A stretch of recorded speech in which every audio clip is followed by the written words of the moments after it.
What's up, guys? I've got some really cool magic stuff to show you. I got all of this from one eBay seller at different auctions. We're gonna start with like least interesting and then go to the most interesting. And there's some like really cool stuff in here. So first, these are just empty boxes. But this is one from China. And then we got Japan and Sweden here. So they're mostly the same. They're in pretty good condition. There's a couple of dings on them. So I didn't have anybody bidding against me in the auction for these ones. I was the only bidder.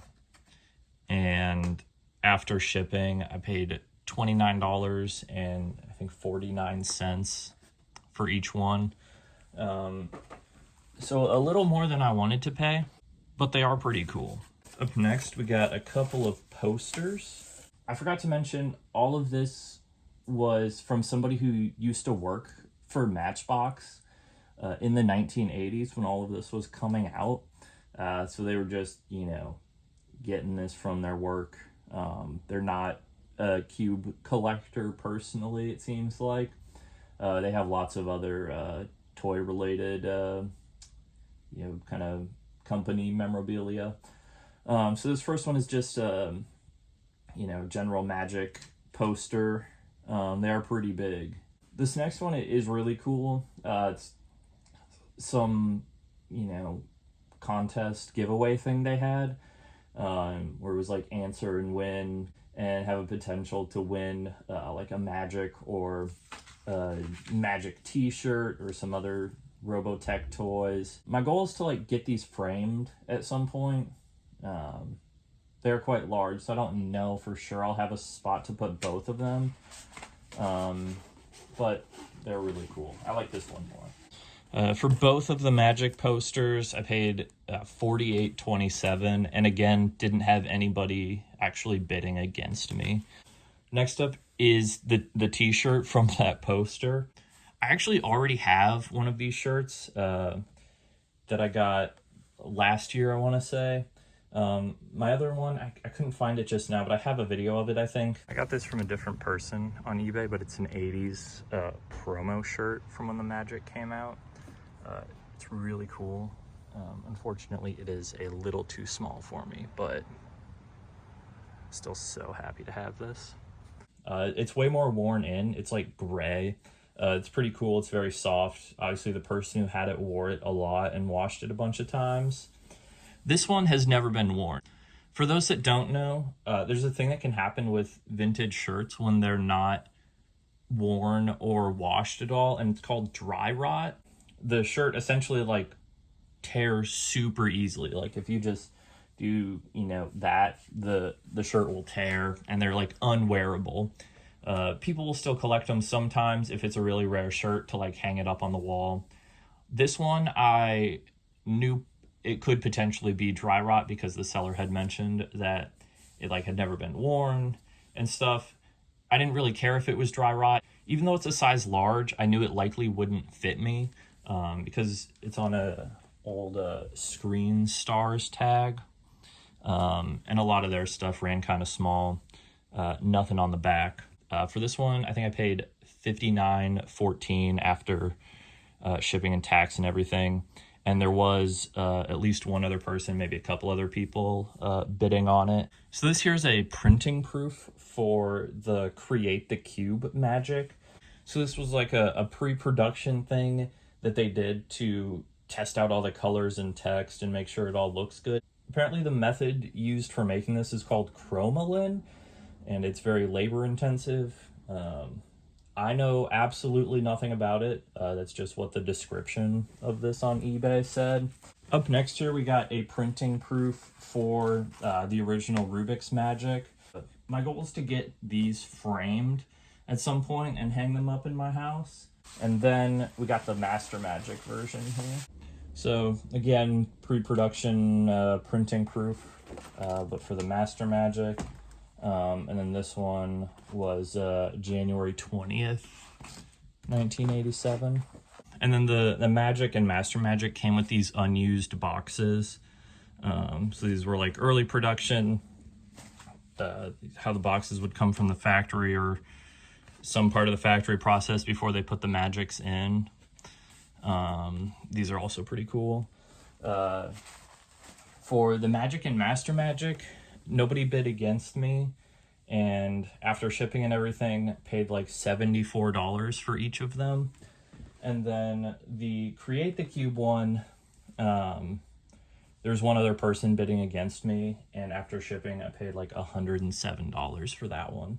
I love stuff like this because, you know, you can find cubes all day, you can find rare cubes all day, different stuff. But I love the like obscure, one of a kind, like very likely none of the other printing proofs were kept for these. So these are pretty likely the only ones still in existence. And I think it's just like a cool piece of cubing history, albeit, you know, not a conventional twisty puzzle. I'm a big fan of the Rubik's Magic. It was one of my favorite events when it was an official event. It was the first event I ever podiumed in. Was I want to say second place in Master Magic at Minnesota Open 2012. And then I had a Magic podium after that. And the past couple years when they've had it unofficially at US Nationals and North American Champs, I was able to get first place at both of those in Magic. It's still a really fun puzzle to me. It was one of the first puzzles I had in my collection because they had it for sale at Farm and Fleet for like $10. The like multicolor Rubik's Magic. So it's a like really nostalgic, really cool puzzle to me. And so that's why I'm like super stoked to have this, you know, early and pre-production Magic stuff. So this is just a regular Rubik's Magic, but it is signed by Professor Rubik. So the seller was at the 1986 New York Toy Fair, and Erno Rubik stopped by the Matchbox booth and signed a few of the puzzles that were at the booth, and this was one of them. It's a brand new, just kind of regular Magic, but silver Sharpie, Erno Rubik's signature. The box has a little bit of wear on it. I'm not too worried about that. So it was actually auctioned off twice, and the first time I did not win the auction for this. It went for like $260 or something like that, and I think I was the underbidder at like $250. My numbers could be off, but over $200. And after it ended, I was like, I wish I would have, you know, bid some more. The person who won ended up not paying, so like a week or two later, they auctioned it off again, and there was some other people bidding against me. I think after shipping and everything, I ended up paying like $92 for this. Well worth it in my opinion. I have a couple things signed by Professor Rubik. I haven't gotten any of them signed personally, so it's always cool. I like how it's just, you know, thought out. It's like right in the middle of the ring. It's not just crossing over something else. I think it is a really cool piece. So this looks like just a regular Rubik's Magic box, but it is actually a handmade comprehensive, like pre-production kind of prototype box for the Rubik's Magic. And then the Magic inside, they said is an early factory sample, because this box is from before they were making the Magic. So these rings are like colorful paper that's glued on there. The whole box is like this like black glossy paper glued onto cardstock, so it's a little bit different than a regular box. When I hold it next to one, you can see the little difference in the pictures on there. This is the prototype over here, and this is the general release one over here. Again, these rings are like little paper glued onto it. There's no barcode here. I'm gonna try and add a little photo gallery in the description with pictures of all of this, so you can kind of see in more close detail if there's anything you're interested in. I love prototype stuff. So having prototype stuff for the Rubik's Magic is super cool.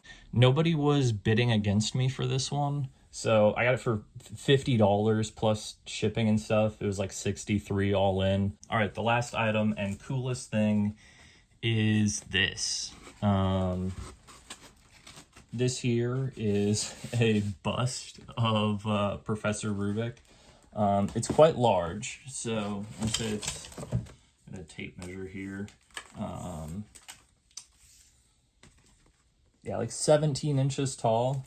But what this is a little like promotional package that they sent out to large toy distributors. So it opens up. It's all made of styrofoam. And then inside you've got a magic and then some other stuff down here. So we got Rubik's printed on a little piece of paper. It starts with a quote from Rubik. Again, I'll try and have pictures of all of this and a thing. This is a letter from Matchbox to the toy distributors. It essentially says, don't copy the magic or we'll sue you. But in a bunch of words. And then this is kind of hard to use, but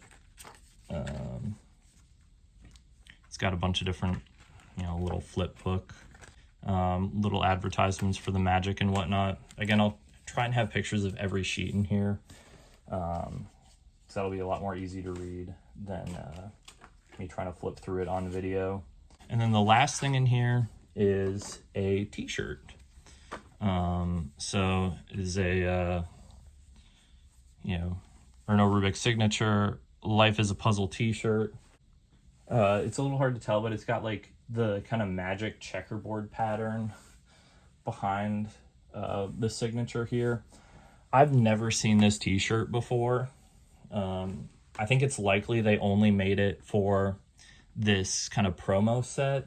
The seller said they likely made less than 100 of these, and all of the other ones were sent out to toy distributors. This was the only one they kept back, and it was shrink wrapped brand new until they took the shrink wrap off to photograph the stuff inside. Again, this is a size medium from the 1980s. It is not going to fit me. Even if it did, I doubt I would wear it. It is a really cool shirt. I'm trying to get, every vintage cubing shirt I can find. So having one that I've never seen before and may not exist anywhere else. I like to think there's more of these floating around, if they made upwards of 100 of them. I don't think it's impossible that some of them, didn't get worn very often, are still out there somewhere. I just hope, somebody finds it and can figure out what it is. So maybe some other vintage Rubik's t-shirt collectors can have this shirt in their collection. This, they put up for auction with a starting bid of $345 or something like that. They also had or best offer turned on. I sent them an offer of $500 and they accepted it. So after shipping and everything, it was like $551. And I'm very satisfied with that price. I don't know if anyone else was willing to pay $350 for it. So it's hard to say if I would have had any competition in the bidding and I could have saved myself $150. But on the flip side of that, I don't know if anybody else out there was willing to pay $1,000 for it. And so I would have had to spend, double the money to try and get it. So $500 seems like a really fair price to me. Any like really cool old Rubik's t-shirts that I've never seen before, I'm always willing to pay up for those. My last Magic t-shirt, I think I paid like $100 for. The one I really want to find is the Rubik's clock one. I know they made some promo shirts for the Rubik's clock, and I would love to find one or two of those someday, maybe one in my size so I could actually rock it. The seller hasn't listed any other magic stuff yet. It's been a few weeks since they had anything magic related up for sale. Yeah, that's about it. I promise it won't be a year before I make my next video. I have some planned. I have a number of them recorded. I just have a really hard time with editing. My laptop just won't edit videos, so I have to do it all on my phone. Eventually I'll invest in a upgraded laptop and can bust out my cameras again. I really want to keep making videos, and I'm in a spot to do that again, so I'm pretty excited. Oh yeah, also, so the total I spent on everything after shipping, tax, price of the stuff, everything was $1,159.76. I'm pretty happy with that. I'm trying not to spend that much on cubes anymore. I've got some projects I'm gonna need some money for, but when stuff like this comes up, I kind of have to jump at the opportunity because it just like doesn't exist anywhere else. I'm not going to find another one down the road if I save the money now. So I'm perfectly fine spending, $1,100 on this magic stuff because it's just going to sit in my collection forever, and I really enjoy it. I'm super stoked to have all of it, and I will catch you guys next time.